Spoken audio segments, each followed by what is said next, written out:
Hello दोस्तों, स्वागत है इस वीडियो में। दोस्तों आज के इस वीडियो में हम गणित कक्षा 7 पाठ्य पुस्तक जो कि चैप्टर नंबर 4 सरल समीकरण, इसका एक्सरसाइज हम 4.1 को कंप्लीट सॉल्व करने वाले हैं। 4.1 में हमें जो क्वेश्चन दी हुई है, इन सभी क्वेश्चन को आज के इस वीडियो में हम सॉल्व करने वाले हैं। इसलिए इस वीडियो को शुरू से लेकर अंत तक ज़रूर देखिएगा। तो चलिए बिना देरी के इस वीडियो को स्टार्ट करते हैं। इससे पहले मैं बता दूं कि प्रश्नावली 3.1, प्रश्नावली 2.1 यानी कि इससे पीछे का सभी प्रश्नावली को मैंने सॉल्व किया है। यदि आपने उसको नहीं देखा है तो इस वीडियो के डिस्क्रिप्शन में या तो फिर मैं कमेंट में उसका लिंक जो है वो प्रोवाइड कर दूंगा। ठीक है, तो चलिए इसको हम समझते हैं कि कैसे बनाएंगे। ठीक है, तो क्या कह रहा है कि निम्नलिखित सारणी के अंतिम स्तंभ को पूरा कीजिए। इसको क्या बोलता है? स्तंभ बोलता है। ठीक है, तो ये लास्ट वाला स्तंभ है, इसको कह रहा है कि पूरा करना, यानी कि इसको भरने का रहा है। ठीक है, फिल करने। तो देखो क्या है कि x+3 इज इक्वल टू 0, यानी कि x+3 बराबर 0 है। ठीक है, तो x का वैल्यू हमें क्या दिया है? 3, यानी कि चर का मान जो है, यहाँ पर जो चर है उसका मान कितना दिया है? 3। तो इस 3 को यहाँ हम पुट करेंगे एंड देन हमारा जो है रिजल्ट आ जाएगा। ठीक है, तो देखो इसको कैसे बनाते हैं। ठीक है, तो सबसे पहले आपको एक कॉपी पेपर ले लेना है। देखो 1 नंबर, ठीक है, ये आई नंबर, ठीक है, आई नंबर है। अब इसको कैसे करोगे? तो देखो x+3 है इज इक्वल टू 0 है न? अब क्या करो कि इसमें हमें गिवन क्या है कि x इज इक्वल टू 3 दिया है। देखो यहाँ दिया है ना। हाँ, तो क्या करेंगे हम कि x के जगह पर 3, यहाँ क्या होगा 3 और प्लस, तो प्लस 3 इज इक्वल टू 0। ठीक है, अब देखो तो 3 + 3 क्या होगा? 6 हो जाएगा, इज इक्वल टू 0। तो बताइए कि समीकरण संतुष्ट होती है या नहीं। तो यहाँ पर क्या हो रहा है?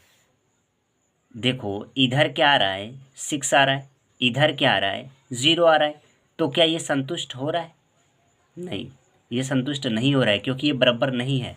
तो क्या लिखेंगे? 6 नॉट इज इक्वल टू 0, तो यहाँ लिखेंगे नहीं। ठीक है, क्या लिखेंगे? नहीं। तो यहाँ क्या फिल होगा? नहीं। ठीक है, अब दूसरा नंबर देखते हैं। ठीक है, डबल आई में क्या है कि x+3 is equal to 0, x+3 is equal to 0। ठीक है, और x बराबर हमें क्या दिया है? तो देखो यहाँ 0 दिया है, 0। तो क्या रखेंगे? x के जगह पर क्या रखेंगे? 0 और +3 इज इक्वल टू 0। तो क्या आया? 0+3, कोई भी अंक अगर 0 में जुड़ता है तो इसमें कोई परिवर्तन नहीं होता, 3 का 3 ही हो जाएगा, इज इक्वल टू 0। तो क्या 3 बराबर है? तो नहीं बराबर है किसके? 0 के। तो क्या हो जाएगा? इसका भी आंसर क्या होगा? नहीं। ठीक है, अब हम देखते हैं क्या है थर्ड नंबर में। थर्ड नंबर में हमें क्या दिया है?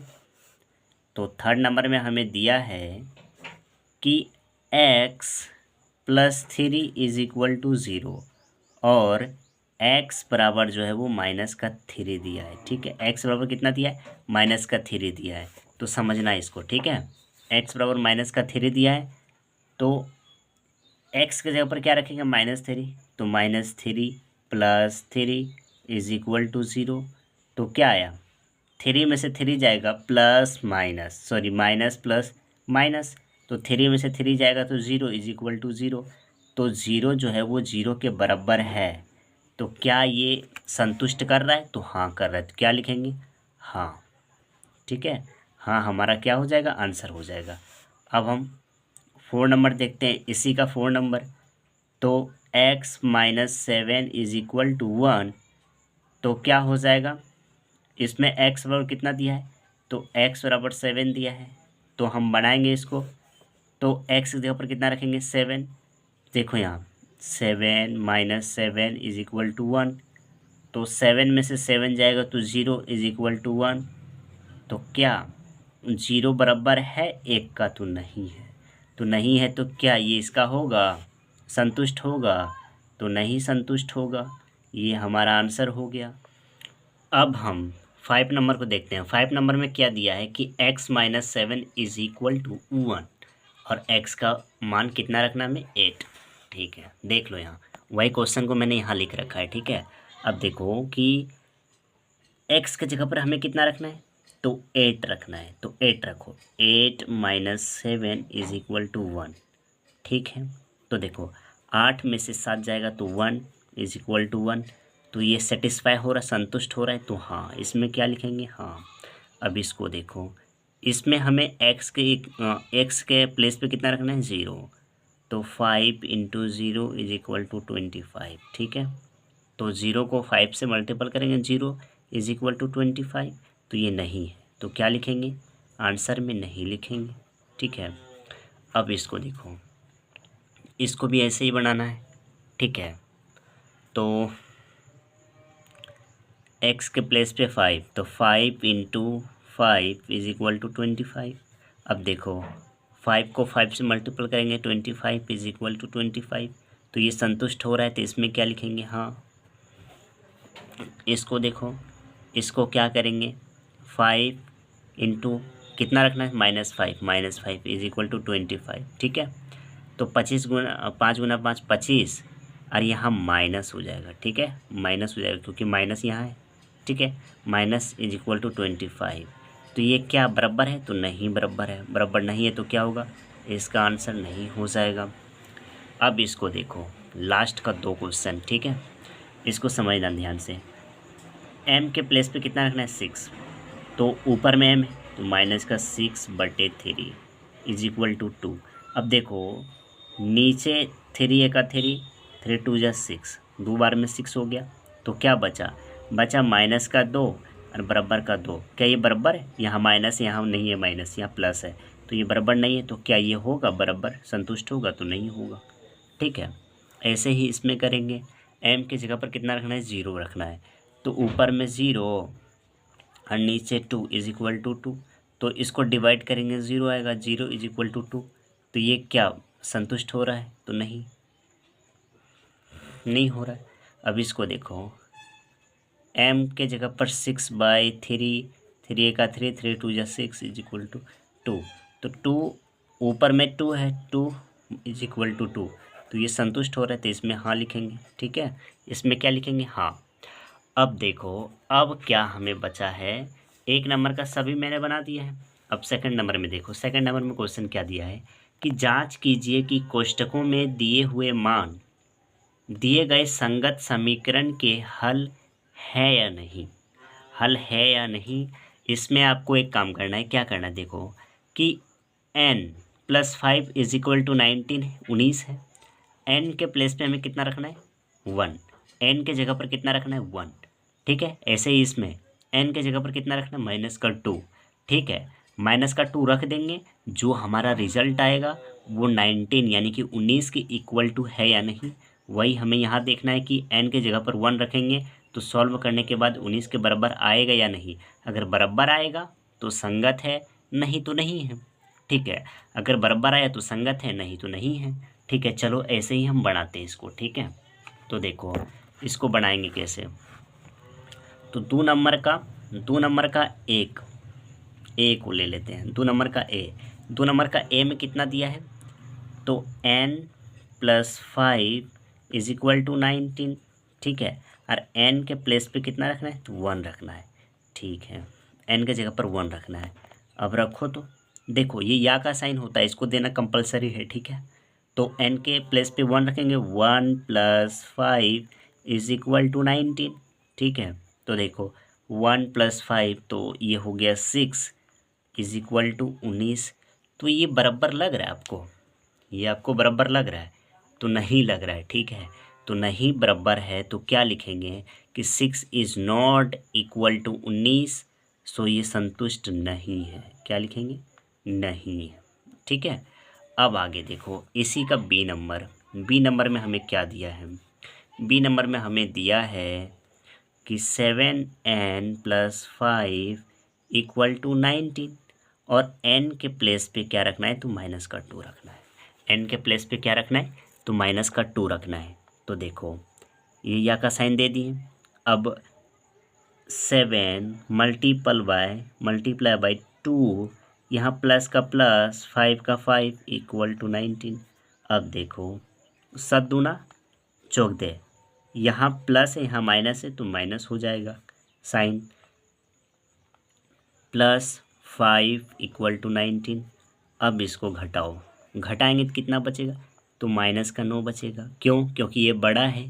प्लस माइनस क्या होता है, माइनस होता है, तो माइनस यानी घटेगा तो घट गया। बड़ा चिन्ह किसका रहेगा, तो जो बड़ा रहता है, बड़ा कौन है, 14, तो 14 क्या सामने माइनस, इसलिए माइनस। ठीक है। अब 19, तो ये क्या आपको लग रहा है कि बराबर है, तो नहीं लग रहा है, नहीं है, तो क्या इसका आंसर हो जाएगा, नहीं, ये संतुष्ट नहीं करता है। ठीक है। अब ऐसे ही हम बनाएंगे थर्ड नंबर को, सी नंबर को बनाएंगे। ठीक है। तो इसमें सी नंबर को n के प्लेस पे 2 रखना है, n के जगह पर क्या रखना है, हमें 2 रखना है। तो 7 का 7 n के जगह पर 2 यानी कि 2 से मल्टीपल होगा, प्लस 5 इज इक्वल टू 19। तो देखो 7 दूना 14 प्लस 5 इज इक्वल टू 19। ठीक है। तो देखो अब क्या करेंगे, इसको जोड़ेंगे तो ये 19 इज इक्वल टू 19। तो ये संतुष्ट हो रहा है, तो हाँ ये संतुष्ट हो रहा है क्योंकि ये बराबर आ रहा है। ठीक है। अब ऐसे ही इसको बनाएंगे तो क्या करेंगे, इसमें भी p के प्लेस पे 1 रखना है। तो 4 p के जगह पर 1 माइनस 3 इज इक्वल टू 13। 4 का 4 माइनस 3 इज इक्वल टू 13। तो ये क्या होगा, तो इसको घटाएंगे तो ये 1 इज इक्वल टू 13। तो ये बराबर है, तो नहीं है, तो क्या हो जाएगा, नहीं, ये संतुष्ट नहीं कर रहा है। अब देखो ई नंबर को बनाते हैं। ठीक है। ई नंबर का, अब ई नंबर को वो बनाते हैं। तो 4 का 4 p के जगह पर कितना है, माइनस का 4, तो माइनस का 4 माइनस 3 इज इक्वल टू 13। अब 4 गुना 4 4 चौक 16, यहाँ माइनस है तो माइनस, और माइनस 3 इज इक्वल टू 13। तो देखो माइनस माइनस क्या होता है, तो प्लस हो जाता है, और साइन किसका रहेगा, तो माइनस का। तो ये हो जाएगा माइनस का साइन, और ये हो जाएगा 19 इज इक्वल टू 13। तो ये क्या बराबर है, तो नहीं है, तो क्या होगा, ये संतुष्ट नहीं करता है। ठीक है। क्या होता है, तो नहीं करता है। अब ऐसे ही एफ़ नंबर को बनाते हैं। एफ़ नंबर में भी हमें क्या दिया है, तो एफ़ नंबर में हमें दिया है p इज इक्वल टू 0। तो 0 गुना 4 या 4 गुना 0 कर सकते हैं, कोई दिक्कत नहीं। 3 इज इक्वल टू 13। अब क्या करेंगे कि इसको इसके साथ मल्टीपल करेंगे तो ये 0 हो जाएगा, माइनस का 3 इज इक्वल टू 13। अब देखो ये माइनस का 3 हो जा रहा है इज इक्वल टू 13, जो कि बराबर नहीं है, तो ये संतुष्ट करेगा ब्रो, नहीं करेगा। ठीक है। तो ये हमारा सब बन गया। ठीक है। अब हम इसको बनाते हैं थर्ड नंबर को। थर्ड नंबर में हमें क्या क्वेश्चन दिया है, देखो बढ़िया से, कि प्रयत्न और भूल विधि से निम्नलिखित समीकरण को हल करें। ठीक है। तो देखना है इसको हम कैसे बनाते हैं, इसको पहले लिख लेते हैं। ठीक है। देखो इसको बनाने के लिए सबसे पहले क्या कर रहा है कि प्रयत्न एवं भूल विधि द्वारा, यानी कि हमको पता नहीं है कि p का मान क्या रखें कि 17 आए। ठीक है। तो सबसे पहले हम लिखेंगे कि माना p बराबर 1। ठीक है। तो 5 इंटू पी के प्लेस पे 1 रखेंगे, प्लस 2 बराबर 17। ठीक है। तो 5 का 5 प्लस 2 17 आ रहा है, तो 5 2 7, जो कि नॉट इज इक्वल टू 17 है। ठीक है। ये नहीं है तो क्या फिर रखेंगे, p के प्लेस पे रखेंगे। आप देखो 2 को भी रख सकते हो, 3 को भी रख सकते हो, 4 को भी रख सकते हो, इस तरह करके आप देखना। ठीक है। और अंत में आएगा कितना, तो देखो 3 रख के देखो, 3 रखता हूँ। ठीक है। 3 तो क्या आया, तो 5 का 5 into 3 plus 2 is equal to 17। तो 5 दिया 15 प्लस 2 इज इक्वल टू 17। तो 15 2 17 बराबर 17। तो ये आ गया। तो क्या होगा, तो p बराबर जो होगा वो 3 जो है वो मेरा क्या हो जाएगा, आंसर हो जाएगा। ऐसे ही बनाना। ठीक है। अब देखो इसको हम बनाते हैं, इसमें भी अलग अलग वैल्यूज़ को रखेंगे हम यहाँ पे। ठीक है। अलग अलग वैल्यूज़ को रखेंगे। देखो तो p के प्लेस पे क्या रखते हैं, तो p के प्लेस पे रख के देखो आप क्या रखोगे? तो सबसे पहले रखो 1, ठीक है। तो सॉरी, एम के प्लेस पे 1 रखो, तो क्या आएगा? तो 3 × 1 - 14 इज इक्वल टू 4। तो 3 का 3 - 14 बराबर 4। तो ये हो जाएगा -9 बराबर 4। ये आया? तो ये नहीं आया, ठीक है।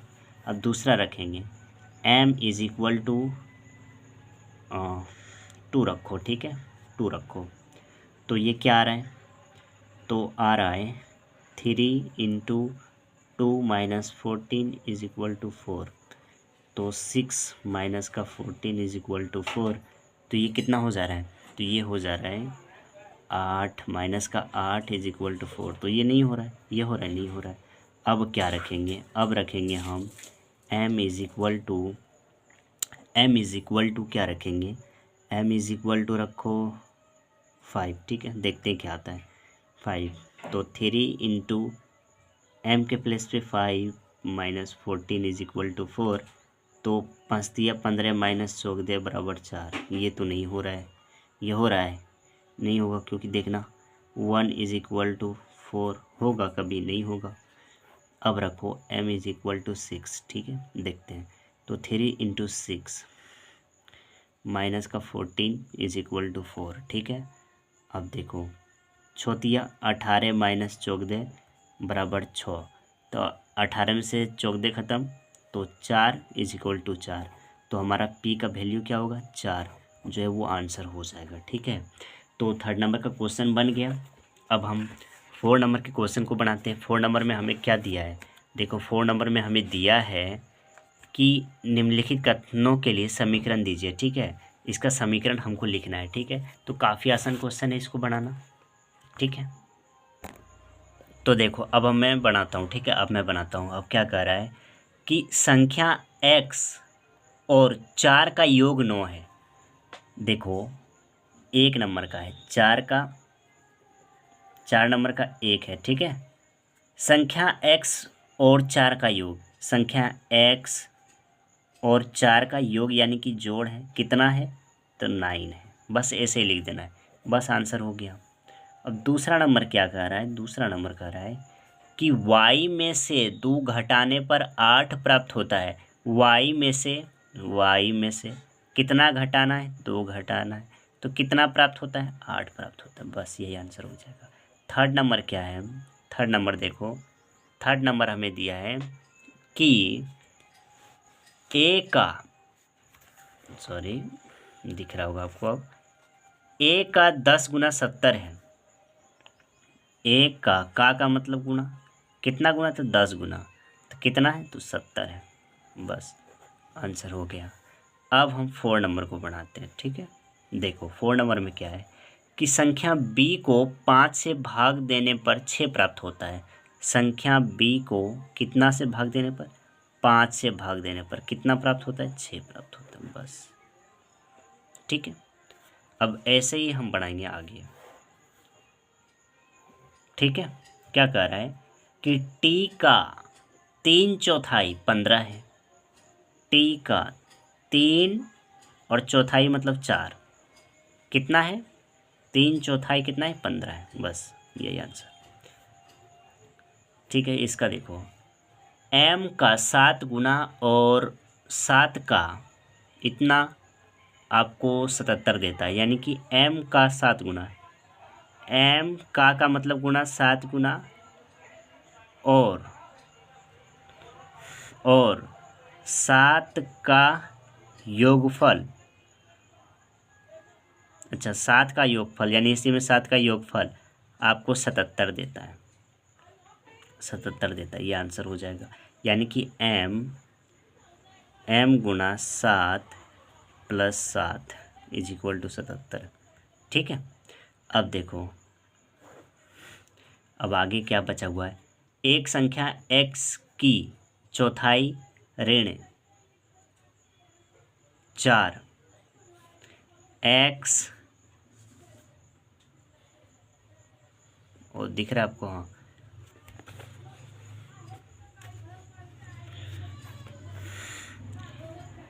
एक्स का संख्या एक्स की चौथाई, एक्स का चौथाई यानी कि 1/4 ऋण 4 आपको 4 देता है, बस यही हो जाएगा। ठीक है, यानी कि एक्स का मतलब गुणा चौथाई, चौथाई मतलब 1/4 ऋण, ऋण मतलब घटा 4 का 4 आपको कितना देता है, 4 देता है बस। 8 नंबर देखो, 8 नंबर। ठीक है, क्या कर रहा है कि यदि y के 6 गुने, y का 6 गुना में से 6 घटाएं तो आपको 60 देता है, बस यही आंसर हो जाएगा। अब लास्ट एक बचा है 9 नंबर। यदि आप z के 1/3 में, z के 1/3 में क्या करते हैं, 3 जोड़ दें तो आपको 30 देता है। तो देखो मैंने लिख दिया, z का 1/3 में जोड़ दे कितना, 3, तो कितना देता है, 30 देता है, बस ये आंसर हो जाएगा। ठीक है, अब 4 नंबर का भी बन गया। ठीक है, अब 5 नंबर में क्या कह रहा है कि निम्नलिखित समीकरण को सामान्य कथनों के रूप में लिखिए, सामान्य कथनों के रूप में लिखना बोल रहा है। ठीक है, तो हम अगली वीडियो में 5 नंबर 6 नंबर को बनाएंगे। तब तक के लिए जय हिंद।